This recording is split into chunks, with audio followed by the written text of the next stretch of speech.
Uh, so, what do you miss the most from Gaza, except the family, of course? Yeah, of course, I miss my family too much. Yeah, I mean, love, like Gaza is still like in the heart, as is, is a bit hard to leave Gaza. Beside my family, because I love my family so much, and I love the people there. I love the lifestyle, and as you asked before, the most things I really missed in Gaza while I'm living here in Sydney, which is the foods, the people, the simplicity of life, the sound of the morning. The morning have a sound in Gaza or in Middle East. You don't. I'm in morning, but it's very silent. There's nothing. You don't hear anything. You don't hear because because I'm living in the city, but I don't know about the sound of the birds, the sound of the prayer, call of a prayer in the morning, after 5 a.m. The people in the street. Do you feel that something told you this is day just started? It's like I think that the voice of the morning is just like we have some kind of voice in the morning. It's just different. The kids when they go walk into the school, you just hear them in the morning. They go into the school and yeah, I mean it just gives like some kind of living. I feel like you're living in a very very how to say that. Sometimes a busy place, but you feel like there's some people living around you. It's not like everyone like in his own. No, everyone like trying to share the shared smiles and shares the greeting to each other without any reason with strangers. Assalamu alaikum, which is kind of stuff like this. You don't feel seeing someone greeting you as a stranger in the street without any reason. So I miss those kind of things. Those kind of things in Gaza is very good for me. Simplicity of life, simplicity of thinking. You don't have to think about too much things. Here you have to think about too much things. Here you have to think about when everything's come up from your mouth. It's just to be take careful about everything. It's just like a very very formal life and very very professional kind of lifestyle. But I don't know why. Maybe it will become very good in the future. But yeah, at the moment I feel like I have to be like a very very careful for everything that I'm trying to do. I have to the environment around me is not a very. It's very good. It's very helpful. It's very good for me. It's very very good. I'm so blessed with all the people that are around me. But I feel like it's just different. The way of communication, the warmness of the feelings. We have like a very warm feelings. I don't know why, but we're trying to express. We're more expressive. We're trying to express too much about our feelings to other, more than here. Maybe this may be the difference between Gaza and Sydney or Australia at all. Sounds great. What's in terms of communities in Gaza? I don't know, but me from outside, I think that in Gaza there is only, let's say, Muslim people. Is that true I or don't not? think so. We have Christians people. I think we have Jewish as well. So we have Muslims and Muslim and Christians mainly. Yeah, so we're not like a Muslim only.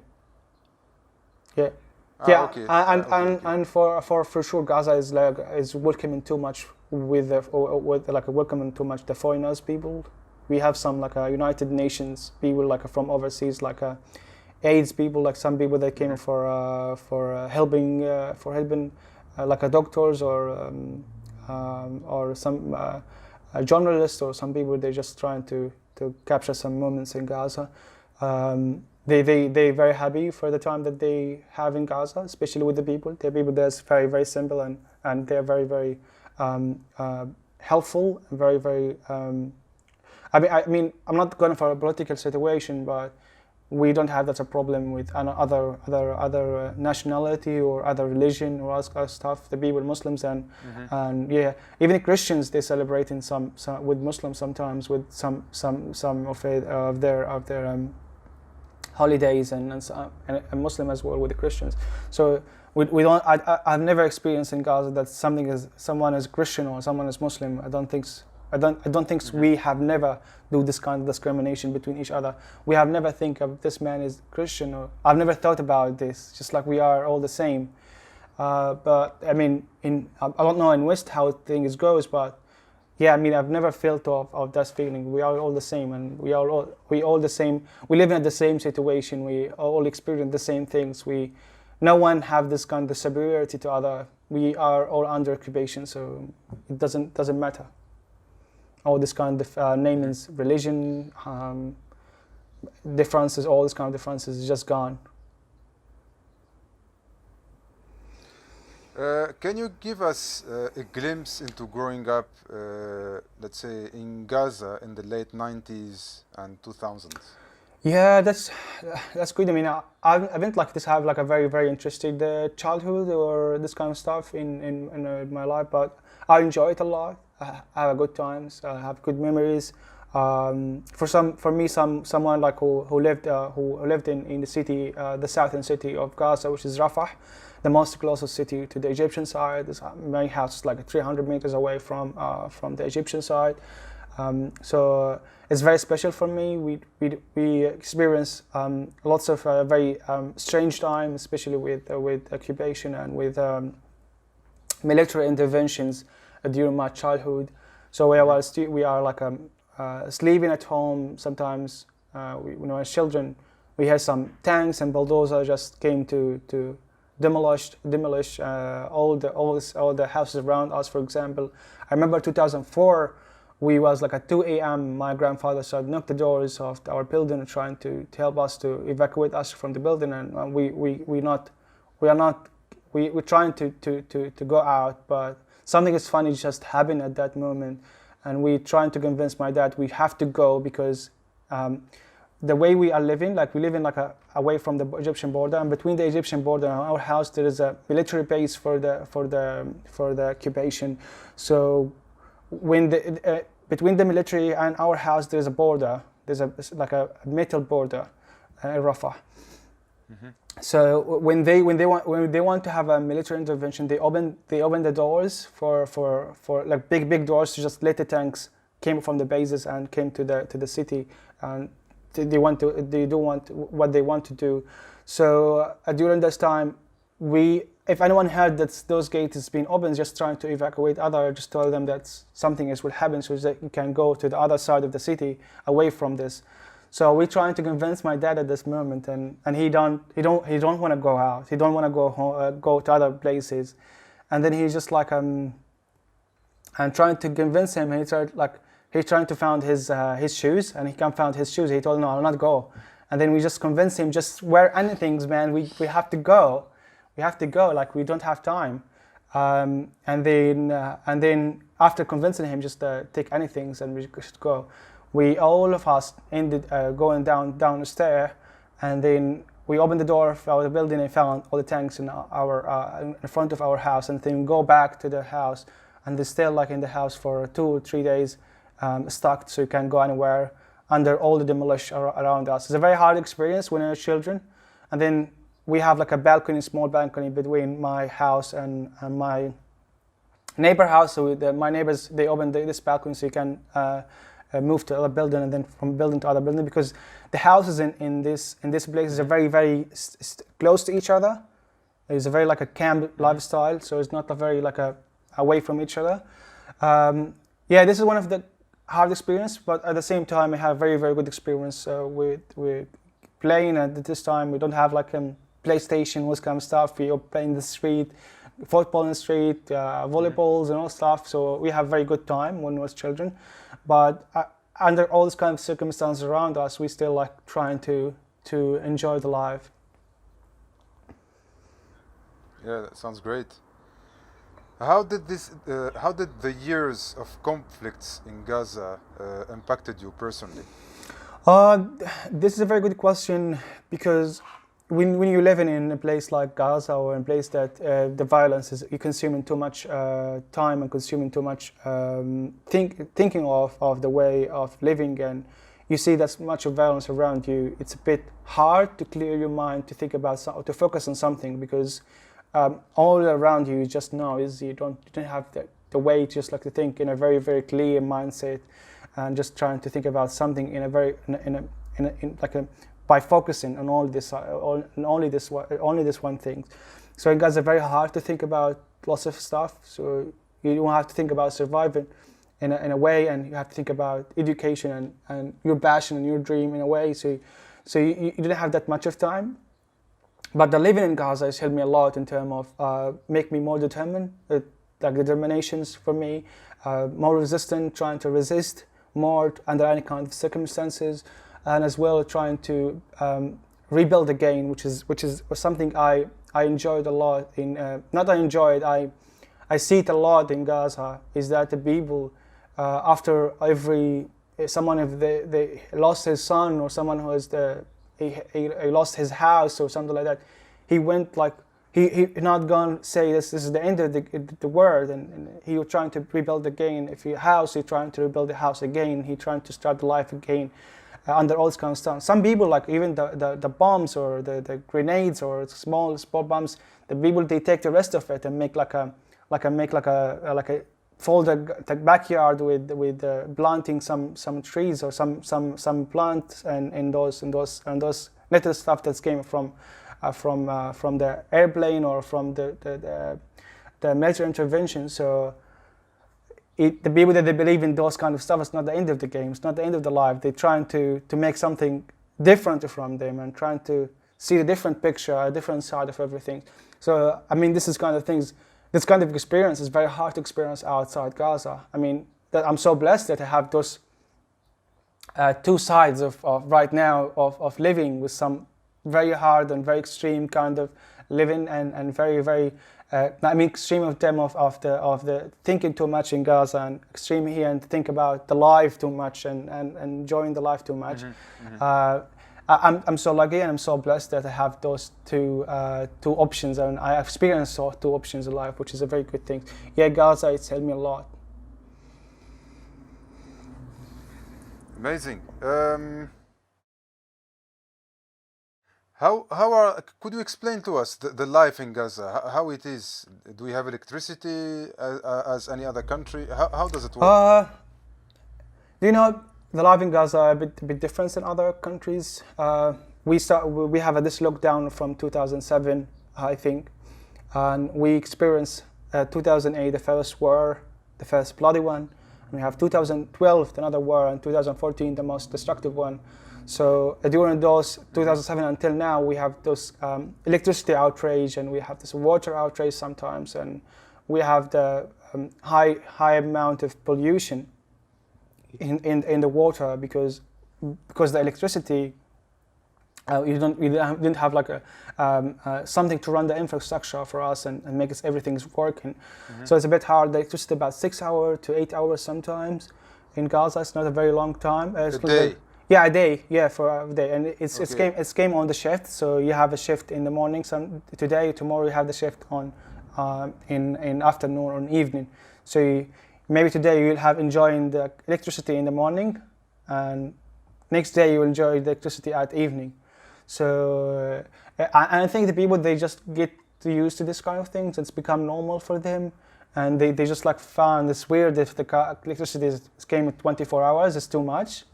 What we can do for 24 hours electricity is too much. And one of the things that when I came to Australia, I just came to Australia in the hotel, and in the hotel you have to add the card to open the electricity in the hotel. So sometimes when I go back to from work, so I forget to add this card to run the electricity in the room. So I felt that I'm still in Gaza, that I have no electricity. So I'll go for sleep and I woke up the next day that I don't know there's electricity. I have electricity or not. I just like switching my mind to the mode that's 24 hours electricity here is a bit taken sometimes from me. So the people, even I talk to my family at this day, they like when the electricity came after a very long time, just like something is weird. Like why? Like guys, there's something is abnormal, and that's the saddest things. Like there are people that's trying to normalize or make it a normal things that what happened right now. And I mean this is a way of surviving, but It's very hard, and I wish the time of 24 electricity in Gaza and 24 hours water and 24 hours everything, freedoms and good lifestyle for all the Gazans people. Yeah, of course. We all hope for that. So how was you managing to learn VFX in those conditions? So you have 6 to 8 hours electricity, right? You can't drink the water from the tap, and you can't. How many hours internet do you have? Yeah, I mean, for the electricity side, I started by learning from first 2 years. I started learning like 6 hours a day. It was a very, it's not a very convenient and very long time to learn about anything in a 6 hours, 7 hours a day. So I was trying to, first of all, I bought the laptop, and then I'm trying to learn it from this because laptops will give you 2 hours more, like 2 hours more after the electricity. So you have like a 9 hours or something like that with the full charge. So I have 6 hours with electricity, and I have 2 hours from the battery or from the laptop. And sometimes my dad, he because the shift of the electricity is distributed into like in different places, different suburb. So if my suburb today is in morning, it will turn off in my morning, and it's in my place, and start in the other place in afternoon. And in my where I'm living, my father have as well another suburb have a workshop, so we have like a different shift. So if I came in the morning, electricity in my house, and afternoon it would come in my dad's workshop. So I go to workshop to continue my stuff, which is a bit hard to go in a very noisy place. Like my dad like do like a Windows design, this kind of stuff. So he do like lots of machines just running inside this workshop. So you don't have very nice view to do anything. It's just like trying to learn, put the headphones in your ear and trying to learn. So this is the way how I manage the electricity. Trying to go. Sometimes I go to the university for taking to my channel. My university have some generator, and I stay a bit longer in university. So that's how trying to manage them. Trying to chase in where's the electricity are exists at the moment. If they are in my house or my neighbors, in my father workshop or in university. That's the way. I mean, the water as well is a big problem. You know, the water is not very filtered like in West. I just 3 months ago know that Australia have you can't drink water from the tap, because I was thinking that the water from the tap is not clear like what I use in Gaza. And then I asked my lead in animal. He told me you can't drink the water from the tap, which is something you can do it. Like, and I told him seriously. He told me yes, you can do it. And then I stopped bought like stopped buying any kind of stuff, like any kind of water bottles from the store, from the grocery store. Yeah, so you discovered that you can drink the water from the tap, so yeah, you don't need to buy the Yeah, water from the exactly. store. It makes sense. Have you felt like an alien in Gaza and in Australia? In Gaza, I think I felt this feeling when I started learning this kind of stuff, especially with the people around me, because especially in the university and the people around me in the community, in home, like around my home and something like that.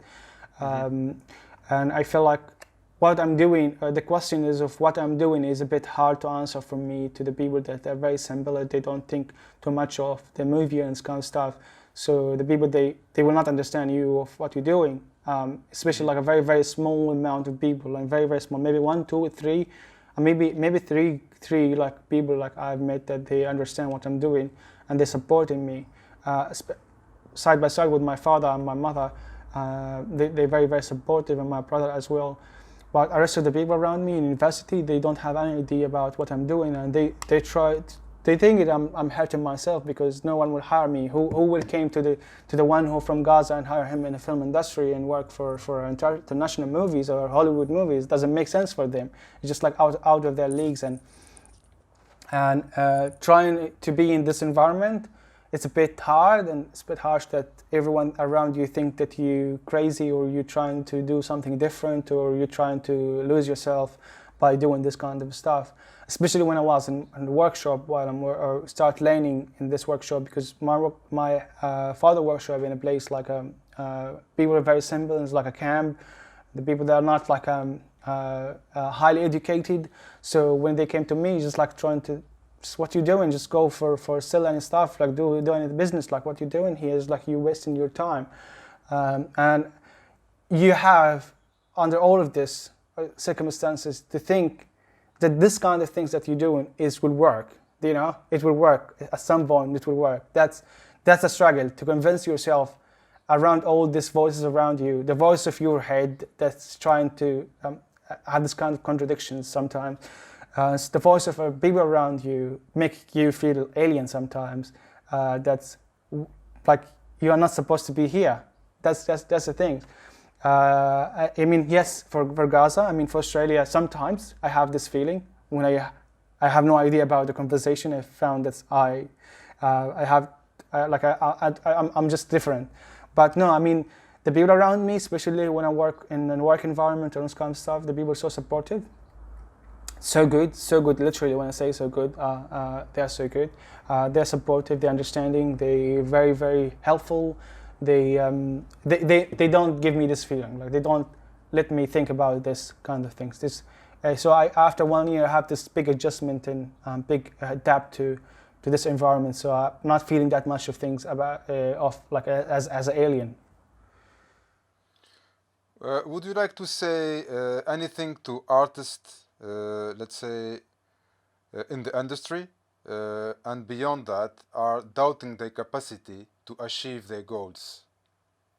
Yeah, I mean, I would love to say to every artist and everyone who's trying to join this industry is to keep working. Don't think so. I know for the artists even outside Gaza, it's not a small thing. It's not as easy peasy stuff. So joining this industry, even for people from Australia or from England or from Vancouver or from Canada or from any place, it's not an easy thing. It's not because you are like in this place and you learn, you have schools around you, it's not enough.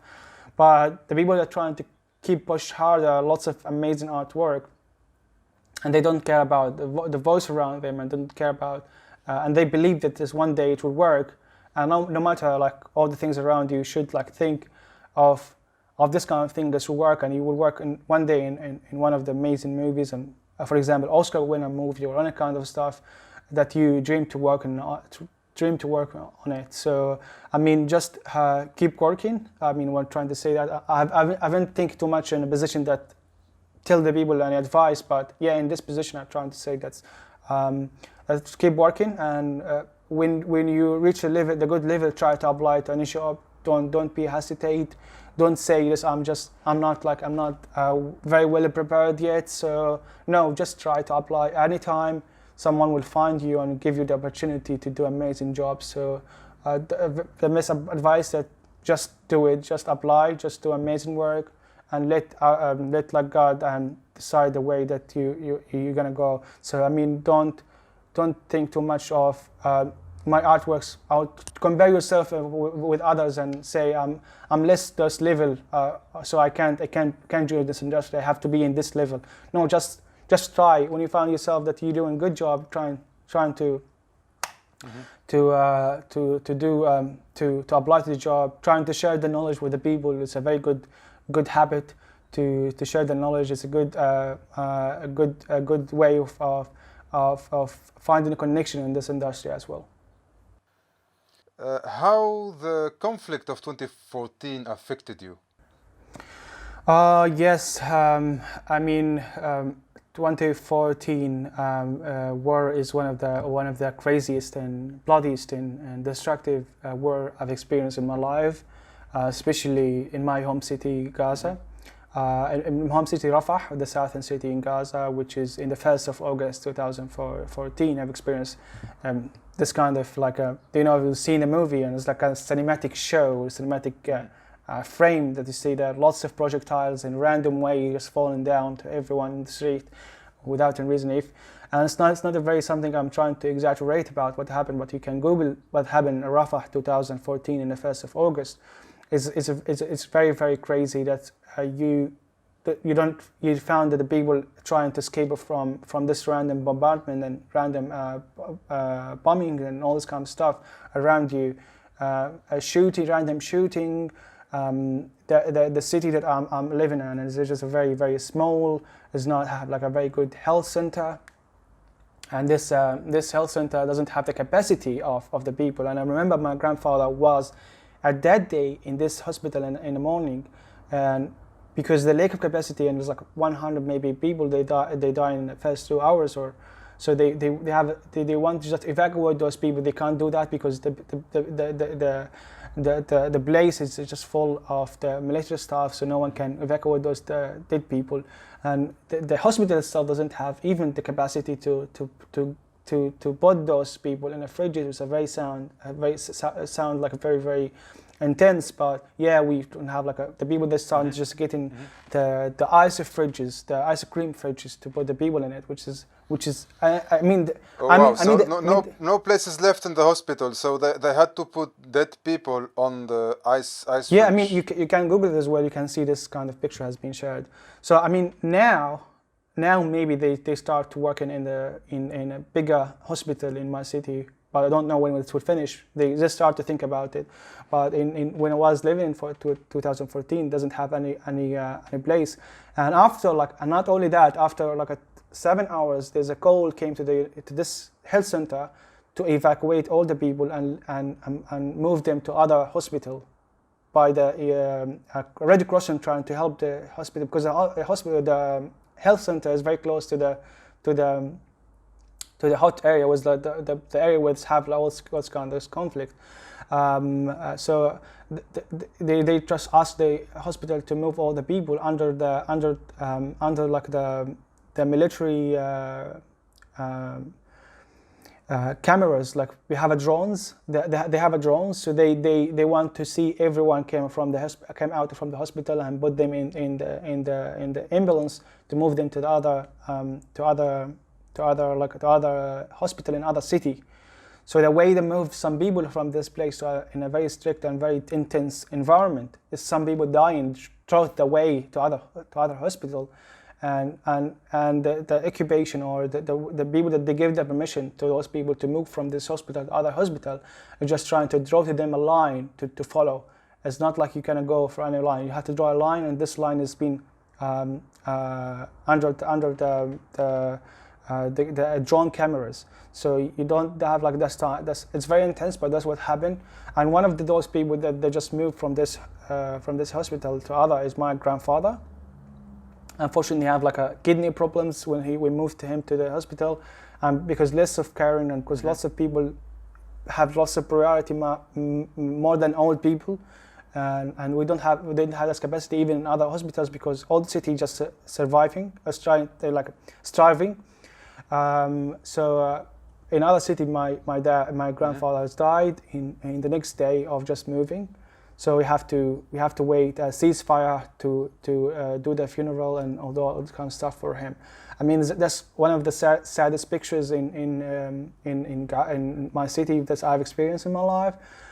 But yeah, it's very special year, and it's very special time, and under all of this, even in this war time, we have this very special moments as well. Like it might like put us away from the environment around us. I mean, during the war 2014, I think it's the 50 days of the war. It's not like a one day, but we take the chunks of my city, what happened in my city, but another city as well. We have lots of people suffering, but during the war we have experienced some good memories as well.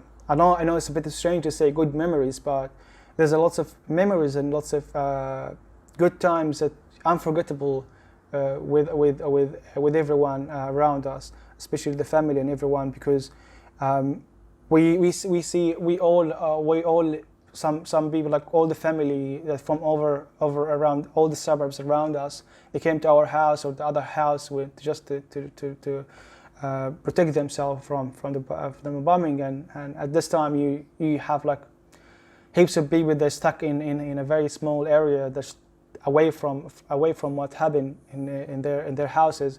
So we try to talk and share our stories. We have only one target and one goal, to survive at that moment. So we all of us, we try to share our happy moments, to forget about all the things that are around us, and to continue to think about what will happen tomorrow. And you know, this is some kind. It's good in terms of there's no differences anymore. Do you know? There's no differences in this situation. In this situation, when you live in the ground with, we all sleep in the same ground. We all have the same lunch and the same like a very, very basic stuff, and we all targeted to continue to the next day.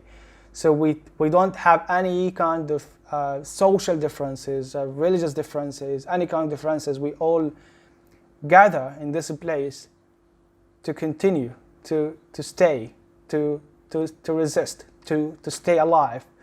We don't have more than this goal. We don't have to show off to other things to other. We don't have to talk about any personal stuff. We don't have to talk about any things. We have to talk about how do we enjoy in this moment. Even the word enjoy in the moment is not a good word for describing this situation. But what I'm trying to say is that the people are trying to work hard in just trying to think in a clear mindset of something different that make them happy, or make them sharing some jokes sometimes with those different level of people. I mean, it's very special. You can't see it in any time. You can see the people from different level, from different like a social level, where they can see from different stuff. You can see them, you know, same floor, sharing the same food, sharing the same words, sharing the same stuff. I mean, we all have the same target, so no one. We can become like a very basic human being in this situation. So we don't have this complexity of thinking of life and all this kind of stuff. I mean, it's not something that it's something that I really I cannot forget. That's a very hard story to share. Anything you want to add before we finish? Maybe I want to thank everyone helped me during my life during my time in Gaza, and the people that they start and they continue helping me during my time in Sydney and Adelaide. All the people, the immigration agent, my recruiter in Adelaide, my leads and my all the team that I work with them in Adelaide. They make sure that I have a very good time. My great people that work with them here as well. In Animal Logic, they are so helpful and friendly and amazing people.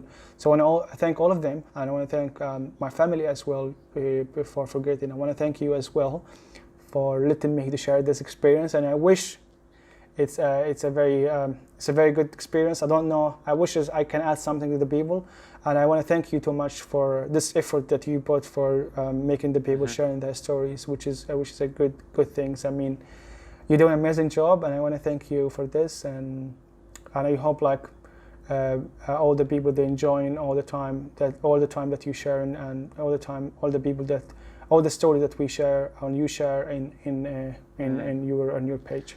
Thank you very much. I really enjoyed the story. I thank you so much for sharing this with us. Yeah, I'm a little bit emotional because it's really like it's an incredible let's say adventure from Gaza to work on big Hollywood movies. That's something. I mean, from going to one of the biggest prison, let's say, on planet Earth to work on one of the best VFX studios on the planet. That's a long road for young men like you, and I really appreciate the time taking for telling your story. Thank you so much for this, and yeah, hope for you all the best for the future, and hope to hear better news, and yeah, hope you all the success in the world. Thank you very much again. Thank you so much. Thank Thank you. Thank you. Thank you very much, everyone, and hope to see you soon. Bye bye.